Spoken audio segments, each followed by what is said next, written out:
E aí pessoal, beleza? Hoje a gente vai falar sobre tabelas hash. Bem, até agora você já sabe um pouco sobre arrays, sobre listas ligadas. E a gente já discutiu os prós e contras.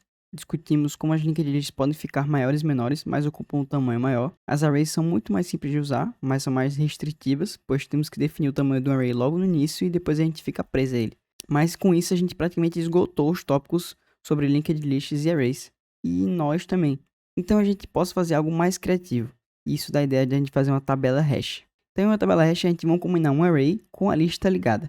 Vamos aproveitar as vantagens do array como acesso aleatório, sendo capaz de ir apenas para o elemento 4 do array ou para o elemento 8 do array, sem ter que iterar ele todo. E bem, isso é bastante rápido, certo? Mas também queremos que nossa estrutura de dados possa crescer e encolher dinamicamente. Não precisamos ser restringidos por nada. E queremos ser capazes de adicionar e remover coisas com muita facilidade e que, se você se lembra, é muito complexo como uma matriz. E podemos chamar essa novidade de tabela hash. E se a gente implementar de forma correta, estamos aproveitando as vantagens de ambas as estruturas de dados que você já viu, que são as arrays e as listas ligadas. Bem, uma inserção média em uma tabela hash pode começar a se aproximar bastante de um tempo constante. E a exclusão pode chegar perto do tempo constante também. E a pesquisa pode chegar também perto do tempo constante. Isso é, ainda não temos uma estrutura de dados que possa fazer isso. Então, só isso já parece algo muito bom. Nós realmente reduzimos as desvantagens de cada um por conta própria. Porém, para obter essa atualização de desempenho, precisamos repensar como adicionamos dados a essa estrutura. Especificamente, queremos que os próprios dados nos digam onde devem ir na estrutura. Se precisamos ver se está na estrutura, se a gente precisa encontrar, queremos examinar os dados novamente e poder efetivamente usar esses dados e acessá-los aleatoriamente. Apenas olhando para os dados, devemos ter uma ideia de onde exatamente vamos encontrá-los na tabela hash. Agora, a desvantagem de uma tabela hash é que elas são muito ruins em ordenar ou classificar os dados. E de fato, se você começar a usá-los para ordenar ou classificar dados, perderá todas as vantagens que você anteriormente tinha em termos de inserção e exclusão. O tempo se aproxima de θ de n e basicamente regredimos para uma lista ligada e portanto só queremos usar tabelas de hash se a gente não se importa se os dados estão classificados ou não. Para o contexto em que você vai usar no CS50, provavelmente não vai se importar com a classificação dos dados. Portanto, uma tabela hash é uma combinação de duas partes distintas com as quais estamos familiarizados. A primeira é uma função, que normalmente a chamamos de função hash. Essa função vai retornar um número inteiro não negativo, que costumamos chamar de hashcode, ok? E a segunda parte é um array, que é capaz de armazenar dados do tipo que queremos colocar na estrutura de dados. Vamos deixar de lado o elemento da lista encadeada por enquanto e vamos apenas começar com o básico de uma tabela hash, para entender o assunto. Então, talvez vamos surpreendê-lo um pouco quando a gente combinar as arrays com as linked lists. A ideia básica, porém, é que pegamos alguns dados, executamos esses dados por meio de uma função hash, então os dados são processados e geram um número, beleza? Então, com esse número, apenas armazenamos os dados que queremos armazenar a matriz naquele local. E, por exemplo, talvez temos essa tabela hash strings, tem 10 elementos, então podemos colocar 10 strings nele. Digamos que queremos a hash John. Então, John, como os dados que queremos inserir nessa tabela hash em algum lugar. Onde o colocamos? Bem, normalmente com uma matriz até agora, provavelmente vamos colocar na localização 0 da matriz. E agora a gente tem essa nova função hash. E digamos que executamos John através dessa função de hash e é retornado 4. Bem, é onde vamos querer colocar John. Queremos colocar John na localização 4 do array.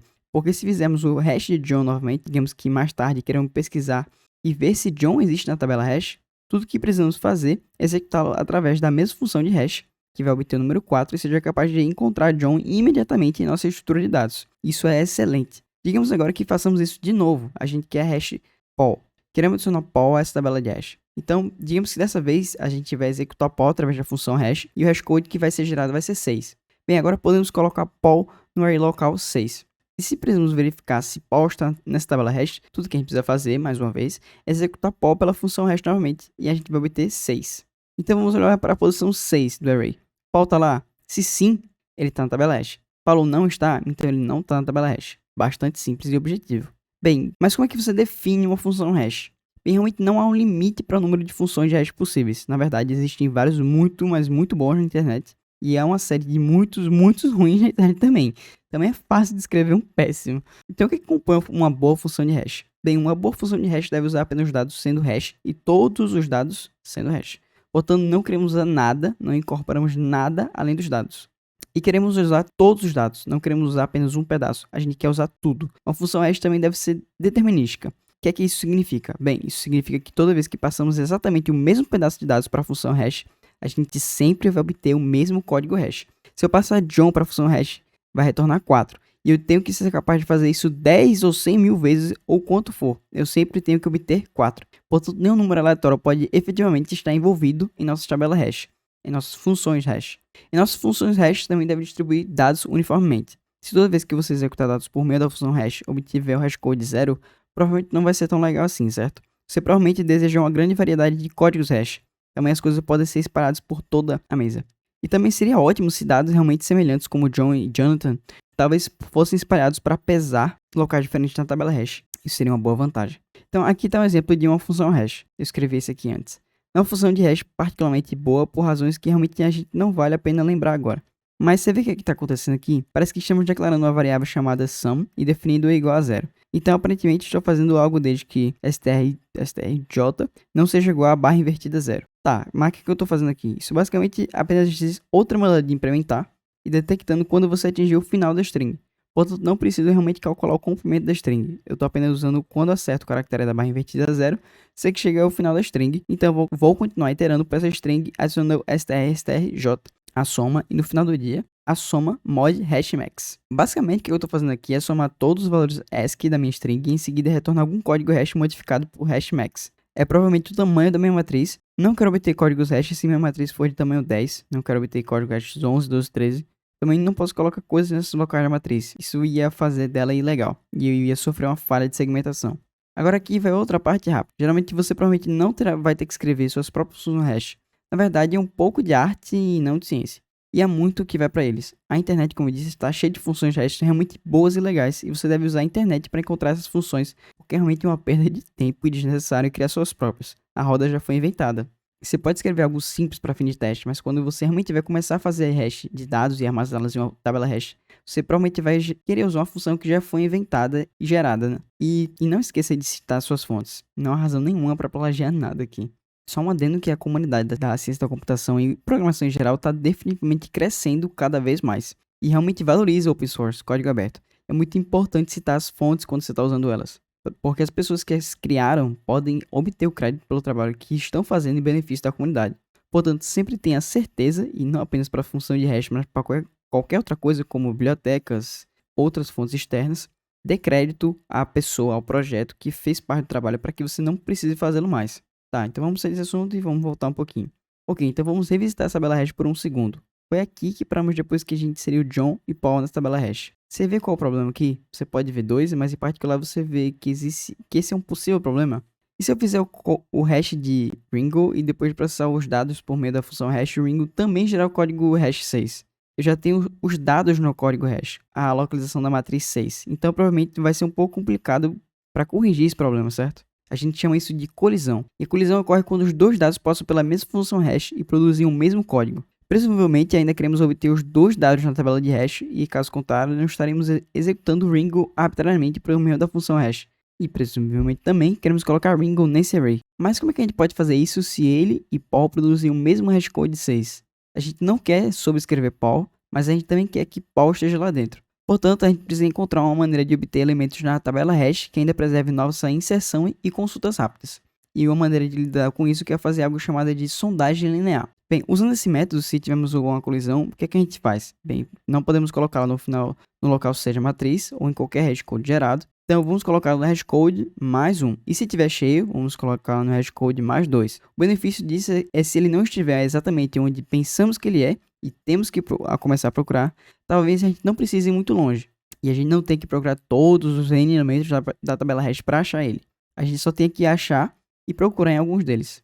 Então, ainda estamos tendendo para que caso médio esteja próximo de 1 versus próximo de N.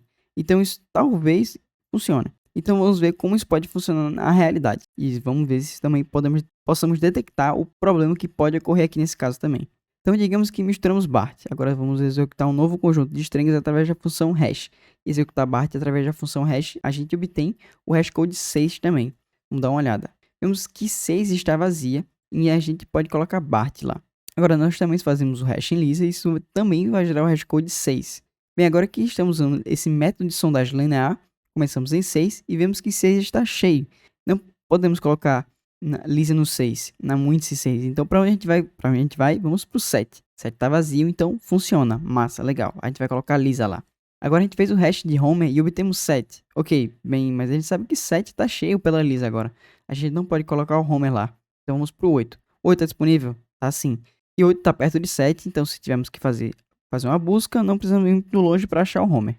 E vamos colocar o Homer em 8. Agora vamos fazer um hash de Meg e a gente retorna 3 para o hash code dela. Graças a Deus a gente conseguiu colocar Meg lá. Não tem ninguém lá. Não precisamos fazer nenhum tipo de sondagem para isso. Beleza, agora vamos fazer o hash de merge. E também retorna 6. 6 tá cheio, 7 tá cheio, 8 tá cheio. Opa, o 9 tá legal. O 9 tá vazio. A gente pode colocar uma marge lá. Agora você já pode ver que a gente tá começando a ter esse problema e estamos esticando as coisas para longe de seus códigos hashes original. Esse θ de 1, esse caso médio de seu tempo constante, está começando a ficar um pouco mais e tendendo um pouco mais para θ de n. Estamos começando a perder essa vantagem das tabelas hash. Esse problema aqui acabamos de ver é algo chamado agrupamento. E o que realmente é ruim sobre o clustering é que agora você vai ter dois elementos que estão lado a lado, que torna-se ainda mais provável, você tem um dobro da chance de ter outra colisão com esse cluster. E o cluster crescerá um por um. E você continuar crescendo e aumentando sua probabilidade de ter outra colisão e assim por diante. E eventualmente é tão ruim quanto não classificar os dados de maneira nenhuma. O outro problema, porém, é que ainda e até agora apenas entendemos o que é uma tabela hash e ainda temos espaço para 10 strings. Se quisermos continuar colocando os cidadãos de Springfield, só podemos colocar 10 desde lá. E se tentarmos adicionar um 11º, um 12º cidadão, não teremos onde colocar eles. Poderemos estar apenas girando em ciclos tentando encontrar um lugar vazio e talvez ficássemos presos em um loop infinito. Então isso meio que dá a ideia de algo chamado encadeamento. E é aqui que vamos trazer as listas ligadas de volta à cena. Se em vez de apenas armazenar apenas os próprios dados da matriz, cada elemento da matriz pudesse conter vários dados. Bem, tecnicamente isso não faz sentido, certo? Sabemos que um array só pode conter, cada elemento de um array só pode conter apenas um dado daquele tipo de dado. Mas e se aquele dado for uma linked list, certo? E se cada elemento do array fosse um ponteiro para o topo de uma lista ligada? Então poderemos construir essa lista ligadas e aumentá-las arbitrariamente, porque as listas encadeadas nos permitem crescer e encolher com muito mais flexibilidade do que uma matriz. E daí, se agora usarmos, a gente alavanca isso, a gente consegue ter uma escalabilidade muito maior. Começamos a desenvolver essas cadeias a partir desses locais de matriz. Agora podemos encaixar uma quantidade infinita de dados, ou não infinita, uma quantidade estrondosa de dados em nossa tabela hash sem nunca nos depararmos com problemas de colisão. Também eliminamos o agrupamento fazendo isso. E bem, sabemos que quando inserimos em uma lista ligada, se você se lembra do nosso vídeo de listas ligadas individualmente e listas ligadas duplamente é uma operação de tempo constante. Estamos apenas adicionando um nó à frente. E para procurar, bem, sabemos que procurar uma lista ligada pode ser um problema, porque é linear, certo? Temos que procurar do começo ao fim. E não tem random access, não tem acesso aleatório numa lista encadeada. Mas se em vez de ter uma lista ligada, onde a pesquisa seria de O de N, a gente tem 10 listas encadeadas ou 1000 listas encadeadas, agora é O de N dividido por 10, ou O de N dividido por 1000. Enquanto estamos falando teoricamente sobre a complexidade, desconsiderando constantes no mundo real, essas coisas realmente importam, certo?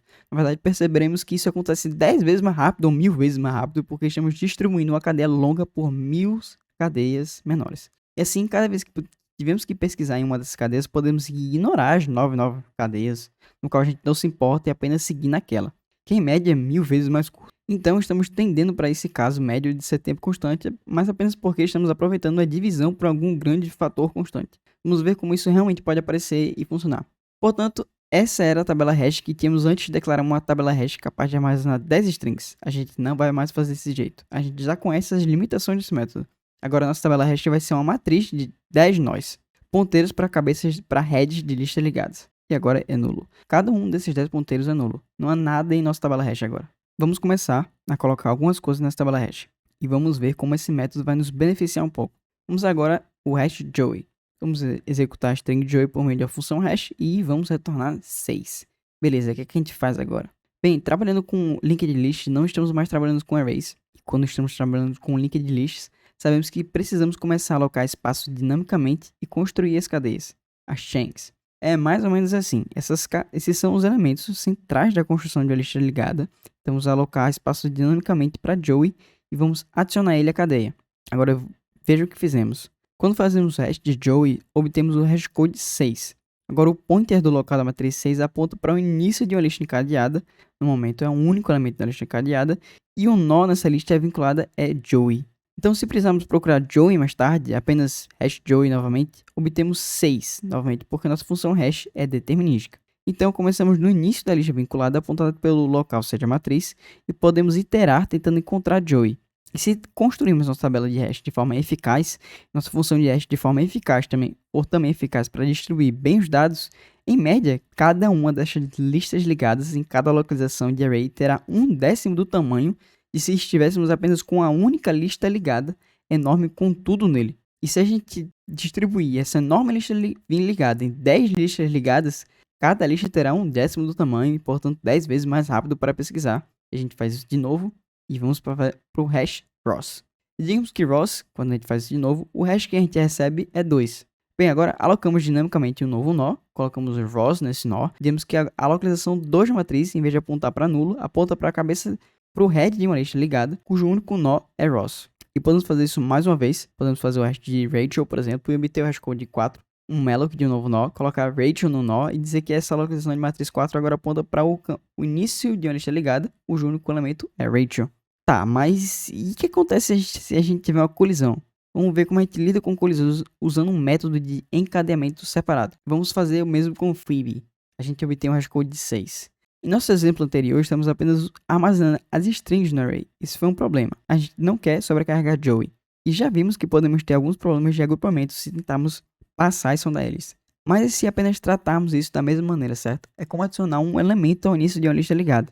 Vamos apenas dar espaço para Phoebe.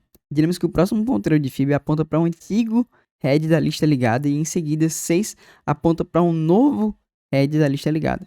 E agora veja, mudamos Phoebe. Agora não podemos armazenar dois elementos com hashcode 6 e a gente não tem nenhum problema. Isso é praticamente tudo que existe para encadeamento. E o encadeamento é definitivamente o método mais eficaz para você se estiver armazenando dados em uma tabela hash. Mas essa combinação de arrays e listas ligadas juntas para formar uma tabela de hash realmente melhora drasticamente sua capacidade de armazenar grandes quantidades de dados e pesquisar esses dados de maneira rápida e eficiente. Ainda existe mais uma estrutura de dados que a gente pode ser um pouco melhor em termos de garantir que nossos tempos de inserção, exclusão e pesquisa, consulta, sejam ainda mais rápidos. E a gente vai ver isso em um vídeo à frente. É um vídeo sobre trees. Bem, por hoje é só. Meu nome é Daniel, isso é CS50 e até uma próxima.